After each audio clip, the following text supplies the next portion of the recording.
बात कि भारत की न्याय पद्धति का नाश हो जाएगा तो भारतीय समाज टूट जाएगा, ऐसे ही मैकॉले एक बात और कहता था। मैकॉले की लिखी हुई एक चिट्ठी है मेरे पास, उसकी फोटोकॉपी। लंदन में एक लाइब्रेरी है, उसका नाम है इंडिया ऑफिस लाइब्रेरी, वहां से मैंने निकलवाई है। इंडिया ऑफिस लाइब्रेरी में से ऐसे कुछ 50,000 से ज्यादा डॉक्यूमेंट्स मैं निकाल के लाया और वहां के कई लोगों की मदद से हमने वो निकलवाए हैं। तो उनमें एक चिट्ठी है मैकॉले की, वो उसके अपने पिताजी को उसने लिखी है।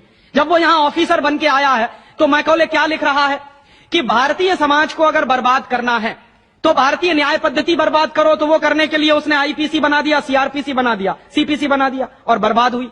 दूसरी बात वो कहता था कि भारतीय समाज को बर्बाद करना है तो भारतीय शिक्षण पद्धति का नाश करो।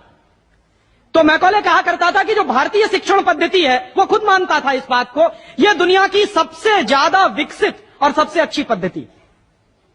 क्या होता था, यहां गुरुकुल चलते थे, गुरुकुलों में विद्यार्थी पढ़ते थे और विद्यार्थी 20 साल तक 25 साल तक ब्रह्मचर्य का पालन करते हुए शिक्षा ग्रहण करते थे, संस्कार मिलते थे और वो संस्कार लेकर समाज में जाते थे। उन्हीं संस्कारों से संस्कृति बनती थी और वही संस्कृति भारतीय संस्कृति कहलाती थी। ऋषि थे, मुनि थे, बड़े बड़े ज्ञानी थे, महात्मा थे, वो गुरुकुलों को चलाया करते थे और सारे के सारे गुरुकुल जो चला करते थे उनमें वेदों का अध्ययन, पुराणों का अध्ययन, उपनिषदों का अध्ययन, जो भारतीय ज्ञान है, जो भारतीय मनीषा है, उन्हीं सबका अध्ययन संस्कृत के माध्यम से कराया जाता था। मैकॉले ने क्या किया कि गुरुकुलों का नाश अगर करना है तो उसने एक कानून बनाया। क्या कानून बनाया? संस्कृत में जितने विद्यालय इस देश में चलते थे हिंदुस्तान में अंग्रेजों के जमाने में, उन सबको उसने इल्लीगल घोषित किया, गैर कानूनी। और उसने प्रतिबंध लगा दिया कि संस्कृत भाषा के माध्यम से कोई भी गुरुकुल चलेगा उसको अंग्रेजी सरकार मान्यता नहीं देगी। तो मान्यता किसको देगी? अंग्रेजी के माध्यम से जो कॉन्वेंट स्कूल चलेंगे उनको अंग्रेजी सरकार मान्यता देगी। और उसके लिए बाकायदा उसने कानून बनाया। उस कानून का नाम है इंडियन एजुकेशन एक्ट। और यह इंडियन एजुकेशन एक्ट लागू हुआ 1858 में, आज से लगभग 140 साल पहले। तो 140 साल पहले जो कानून लागू हुआ था अंग्रेजों के जमाने में, वही कानून आज भी चल रहा है। उस कानून के आधार पर मैकॉले ने क्या किया?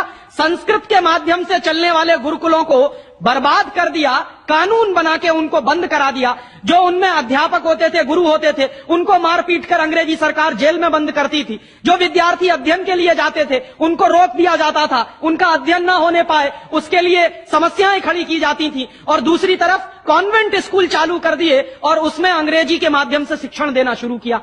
एक दिन उसने अपने बाप को चिट्ठी लिखी और इस चिट्ठी में उसने ये लिखा कि मैंने हिंदुस्तान में एक ऐसी शिक्षण पद्धति पैदा कर दी है जिसमें अगर हिंदुस्तानी विद्यार्थी पढ़ेंगे तो पढ़कर निकलने के बाद वो शरीर से हिंदुस्तानी होंगे, दिमाग से सब अंग्रेज हो जाएंगे।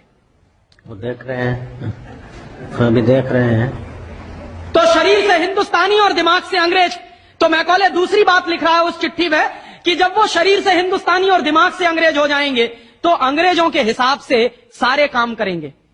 और वो विद्यार्थी जब कॉन्वेंट स्कूल में से निकलेंगे तो सबसे ज्यादा गालियां भारतीय संस्कृति को देंगे, सबसे ज्यादा गालियां अपने मां बाप को देंगे। कैसे? मॉम और डैड कह के। डैड माने होता है मरा हुआ और मम्मी माने होता है शव। इजिप्ट में आप जाइए, मिस्र एक देश है, वहां पे मम्मीज कहा जाता है किसको? मरे हुए आदमी के शव को। तो हमारी मां हो गई मम्मी, मम्मी, और पिताजी हो गए डैड। आया कहां से ये? मैकॉले ने डाल दिया हमारे दिमाग में। और मैं ये कहता हूं कि मैकॉले तो मर गया, उसका बाप भी मर गया, सब मर गए, भगवान उनकी आत्मा को शांति दे, लेकिन उसकी जो आत्मा है वो हम सब में प्रवेश कर गई है।